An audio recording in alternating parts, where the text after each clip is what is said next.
Shalom jemaat terkasih, kita berjumpa kembali dalam Rema, Renungan Masa Advent.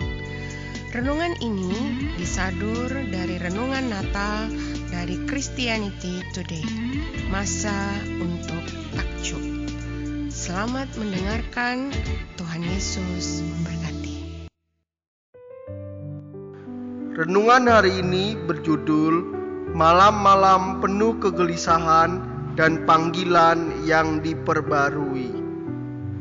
Renungan hari ini diambil dari Injil Matius pasalnya yang pertama ayat 18 sampai 21. Firman Tuhan berbunyi, kelahiran Yesus Kristus adalah seperti berikut. Pada waktu Maria, ibunya, bertunangan dengan Yusuf, sebelum mereka hidup sebagai suami istri, ia didapati mengandung dari Roh Kudus. Karena Yusuf suaminya seorang yang benar dan tidak mau mencemarkan nama istrinya di depan umum, ia bermaksud menceraikannya dengan diam-diam. Namun, ketika ia mempertimbangkan maksud itu, malaikat Tuhan tampak kepadanya dalam mimpi dan berkata, Yusuf anak Daud, janganlah engkau takut mengambil Maria sebagai istrimu, sebab anak yang di dalam kandungannya adalah dari Roh Kudus. Silsilah di akhir Matius pasal 1 sungguh menarik, bukan? Setelah daftar yang panjang dan bagi banyak orang daftar yang membosankan tentang nama-nama, keturunan, dan silsilah-silsilah keluarga, kisah ini diakhiri dengan berita kehamilan Maria yang memalukan dan Yusuf yang bergumul dengan keputusan yang menyedihkan, mempermalukan Maria di depan umum, atau menceraikannya tanpa keributan, tetapi kemungkinan besar ia akan hidup sengsara dan kesepian. Ada malam-malam di mana saya membenamkan kepala di bantal dengan pikiran yang penuh kegelisahan dan toksik yang membuat saya terus menatap plafon putih rumah saya dan tidak bisa tidur nyenyak.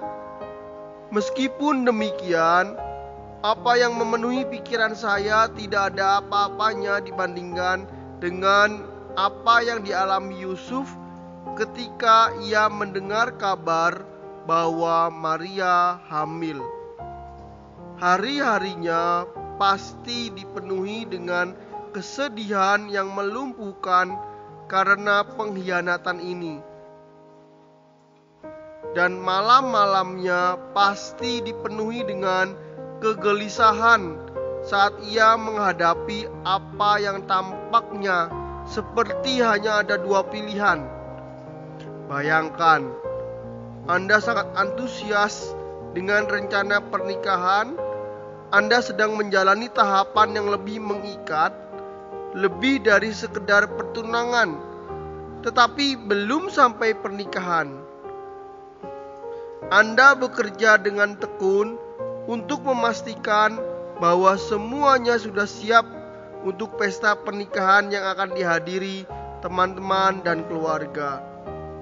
Anda juga sibuk menyiapkan makanan dan minuman untuk perayaan berhari-hari. Namun, beberapa bulan sebelum hari H, Anda diberitahu bahwa Anda akan menjadi seorang ayah.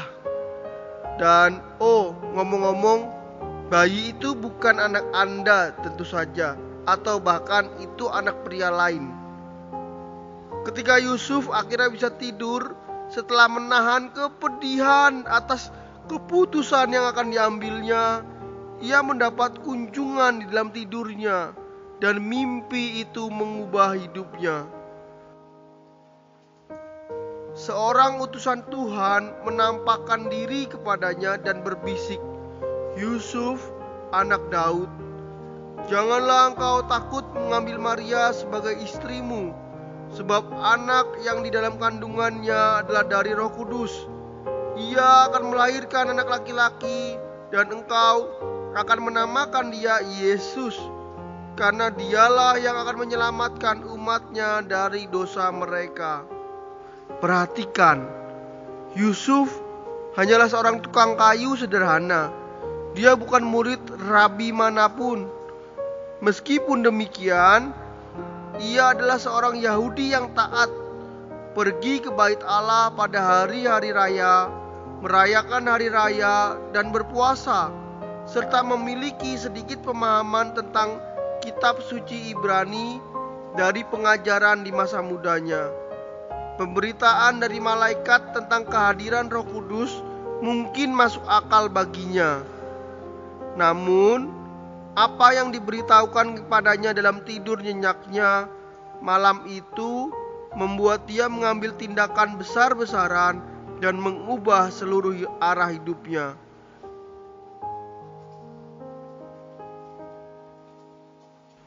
Ketika Yusuf terbangun, dia tahu apa yang harus dilakukan.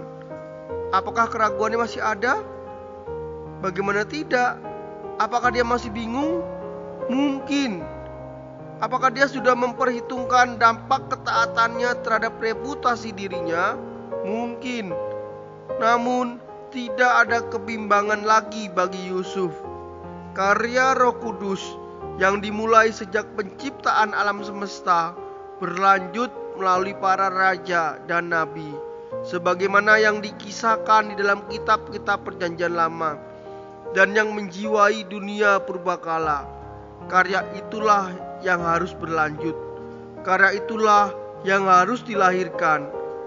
Kemudian anak itu, Yesus, bukan nama yang unik untuk generasi atau masa itu, tetapi nama yang memiliki janji yang sangat penting bahwa ia akan menyelamatkan umatnya dari dosa-dosa mereka. Ia akan diterima dan dirawat oleh Bapaknya di bumi dan akan dinyatakan kepada dunia. Setelah sekian lama berjuang di bawah selubung malapetaka yang akan mengaburkan masa depan keluarganya, Yusuf bangun di pagi hari itu dengan panggilan yang diperbarui dan firman Tuhan yang ada di pundaknya. Fajar dari hari yang baru telah dimulai. Fajar kehidupan baru telah dijanjikan. Fajar ciptaan baru akan segera menyingsing, dan kegelapan malam pun telah sirna. Segala sesuatunya telah berubah. Bapak, Ibu, saudara-saudari sekalian, pikirkan metafora fajar menyingsing setelah malam yang penuh pergumulan dan ketidakpastian. Bagaimana Anda mengalami kesetiaan Tuhan yang membawa awal baru atau perspektif yang segar setelah masa-masa kekelaman atau kesulitan? Pikirkanlah ketaatan Yusuf terhadap pesan Allah mengubah arah kehidupan dia sepenuhnya. Dapatkah Anda mengingat suatu waktu ketika ketaatan Anda pada arahan atau panggilan Tuhan menghasilkan perubahan hidup yang signifikan atau pergeseran di dalam prioritas Anda? Terima kasih telah mendengarkan renungan hari ini. Tuhan Yesus menyertai kita.